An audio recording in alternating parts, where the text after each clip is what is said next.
if I get slouchy or anything. I know. I'm bad about that. What?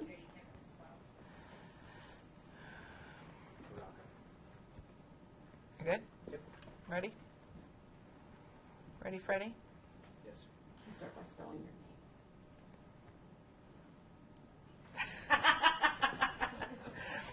name. Janet Hurn, Janet Hurn.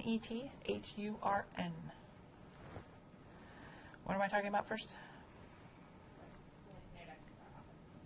Oh. The Regional E-Learning Initiatives Office is a whole team of people that work together with the subject matter expert to pull together to create really great courses for our students. And I love it that we're a team, so we have instructional designers. We have support people because, face it, faculty and staff all have questions. When things go wrong, they want help right away. And so that's really important. And we have media specialists, so we can put together a good design. You know, our website's very important to put out our message. And also the design of the courses. People like good-looking courses, as well as good content, as we discussed before. So that's all pieces of the puzzle, and you need that to come together. We have a team, we meet weekly, and we're all focused on the same objectives: to create great courses with our faculty and to support them and give the students a great experience. When you say support faculty, can you talk a little bit more about what we do to support faculty? Well, you know, there's the button-pushing part of teaching an online course, and then there's the teaching issues that can come into play. What's the best way to grade this assignment? How can I use our learning management system most effectively? You design a course, and you put a lot of time into that, but then as you're teaching it, things crop up, frankly. And so it's good to have a number to call or someone you can reach out to get those answers quickly. Sometimes it's the learning management that has failed, and we can find that out and we can get that corrected. And sometimes it's just some knowledge that we need to share with our subject matter experts so that they can move on down the road with teaching their courses. In course development specifically, how does the office support faculty in creating courses? Wow, that's a big question. So we work with our subject matter experts from start to finish. So, you know, we have to start. Okay. I'm so sorry. Sorry? That's all my fault, and it's not here yet. Telephone. Yeah, it quacks on me. Yeah, I turned mine off. I turn off every signal except for her as well. No, I understand. Absolutely. Absolutely. I understand. apologize. So what were we talking about? We were talking about Start how we, as an office, support faculty in course development, from start to finish? or just some good tidbits in there. Right, Really so, what I'm trying to get at is we're not telling them do this. right. Well, and we got some pieces of that on down the road here, but we can stick it in here. So let me give you some historical context here, because I know that's actually. So let me give you some historical context. When we first got into online course and hybrid course development at the regional campuses, it was faculty who saw a need with our students who could not come to campus sometimes, or they came to campus for a once-a-week course, car broke down, now you've missed a whole week of material. So when that happens, we lose students, and we don't want to lose students. So we started kind of ad hoc developing online courses. They were good, that was fine, but there's lots of research now in good online course design. There's lots of educational research in how to build a quality online experience for students. So it's a lot more complicated now. So we pulled together, the faculty pulled together and kind of created this initiative from the beginning. But now it's developed into an entire office with a team of people that work together to support subject matter experts in creating quality online experiences for our students. So it's a lot more complicated. There's a lot more regulation. There's a lot more research that's been done. And so we partner with those subject matter experts now and work with them to take their good content that they know they've developed, that's their expertise, and we pair it with good educational pedagogy and best practices in online, and we pair those two things together to build the house that is a great online course. You were talking about the regulation differences. So why does it matter? Why is there more regulation? What's the difference in the regulation with online and face-to-face? Well, I can't tell you why. It's just happened that way. There are a lot more eyes and regulations on online courses. My guess is that in your face-to-face course, your day-to-day conversation with students, your day-to-day work, it can't be really monitored, or it's not put out there for others to see. In an online course, students can essentially take snapshots or take pictures, and your course could be out there anywhere. It's kind of come about, too, by the private online institutions versus the higher ed institutions that really work hard, like Miami, to make education experiences great for students.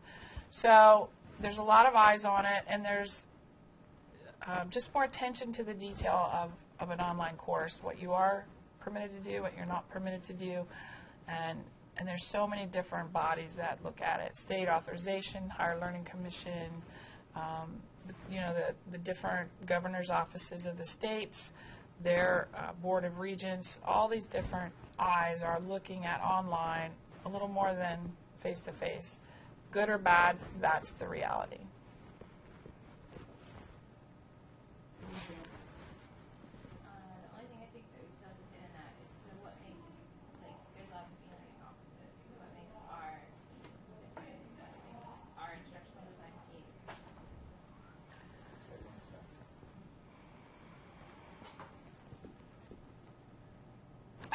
I know it. Okay.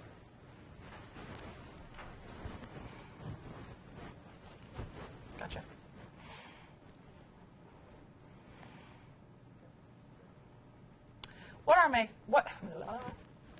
What makes our e-learning initiatives office unique is we have people that come from education backgrounds and come from teaching experience.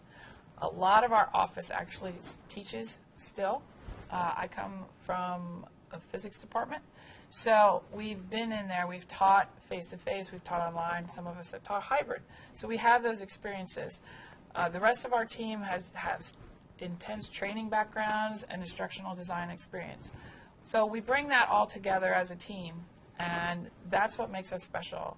We have been in the trenches, just like the faculty. So we feel like it's a great partnership when we have that background and experience, and then we're working with our subject matter experts. Can you tell me what's the difference between a good course and a great course? The difference between a good online course and a great online course. A good online course looks at best practices and all those things and checks the boxes and makes sure they have all, like a checklist of things.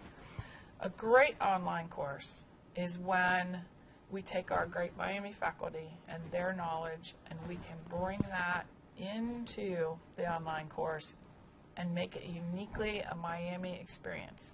So we couple that pedagogy, those best practices, with our great Miami faculty and their experience. We have faculty that publish, do research, and they're helping us create these online experiences. We have faculty that have great work experience. They've worked for years in the industry, business, or criminal justice. They've been police chiefs, and they're bringing that in with our instructional design experience. That creates great courses. Excellent.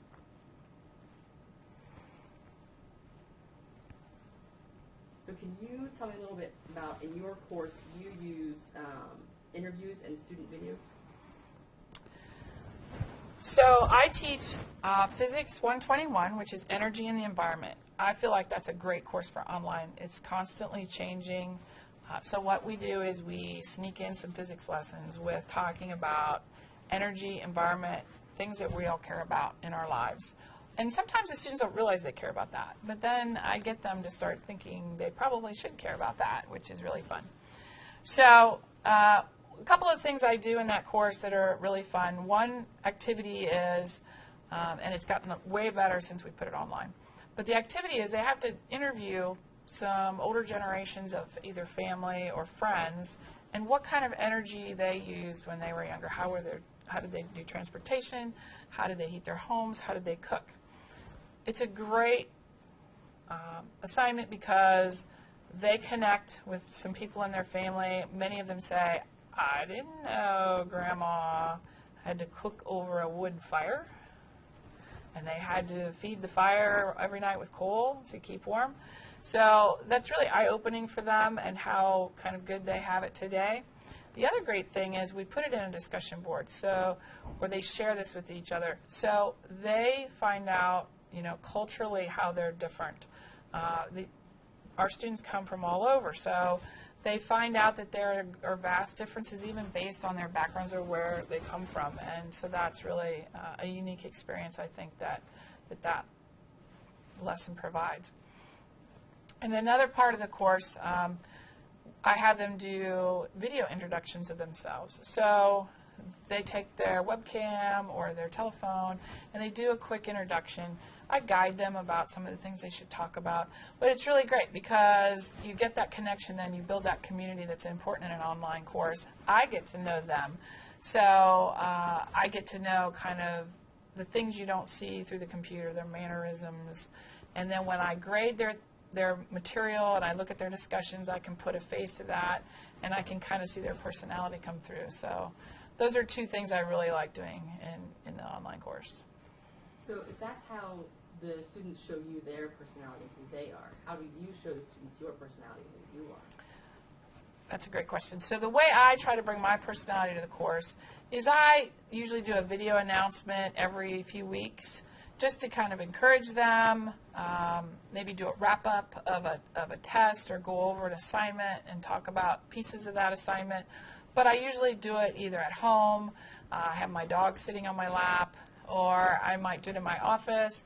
But it's kind of off the cuff and just a relaxed message to them so they get to know me a little more. The other way you could do that is sometimes I give them video feedback on their assignments. So that's a little more personal than just writing comments. So that's how I insert my personality. And I also have mini lectures in the course that are all done by me. And, I get comments of I heard your bird tweeting in the background of your lecture, and that was funny. So things like that. So then my next question is, why does that matter? Why can't I just give my students content and have them read through it? Why does it matter if I see their personality and they see mine? How does it affect the course? So research has shown, we want to talk about research and online pedagogy. Research shows that if students make connections with each other and with the faculty member, the retention's higher. So that's really important to us. But besides all that, it's great when you see maybe a student you had in your online course around campus, and then you can make a connection. If I've never seen their face or I've never heard their voice, you can't make those connections. And that's happened. Somebody stops you in the hallway and says, I recognize your voice. You're the one that did my mini lectures in my course. And that's really fun. So it's important to make those connections and see that there's real people at the other end of the computer, so to speak. Excellent.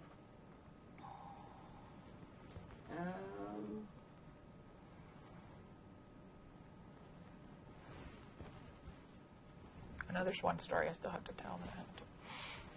Go ahead. All right, so real fast. So the part I like about working with our faculty experts, my favorite thing to do is that first meeting where I get to hear about their course. And so I really want to hear about what they love about their course.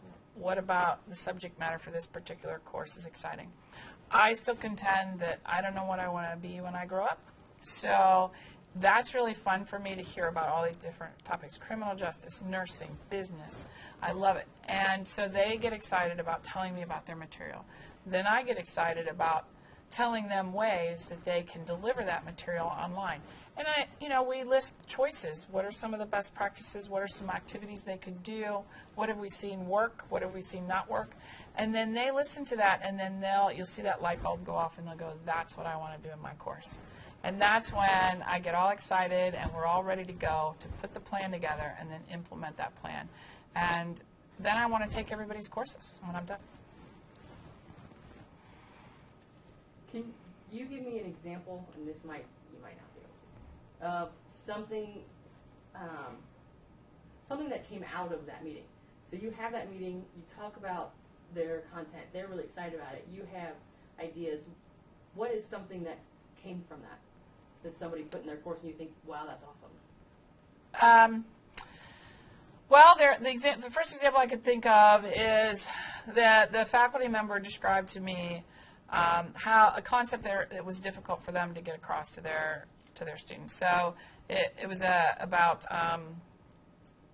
where you think originally different foods came from. So tomatoes, potatoes, pizza, that kind of thing. So they were having trouble describing. Well, actually, let me read it. It came from talking with faculty.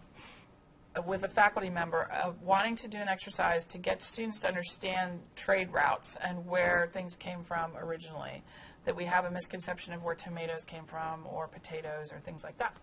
So I talked with the person, and then I went back and developed this little interaction where you tried to guess where these things came from, and then if you're wrong, you see the food like fly from the correct country to the United States or to wherever it was going to. And I got excited about doing that, and I showed it to the faculty member, and they were super excited. They said, that's it. That will help my students, realize that they have misconceptions about where things originally came from, and now they know where they actually did come from. So that was one example of they had a vision, they kind of described it to me, and then I ran with it, and they really, it came out like a great partnership. It should.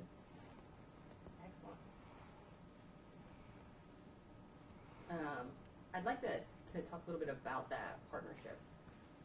I know that you. We got to get Julie in here too, though. You want to start doing some of these parts? We got to get. Okay. All right. We'll try to pick up some of our stuff at lunch then. Okay. So kind of mark maybe where you were going to ask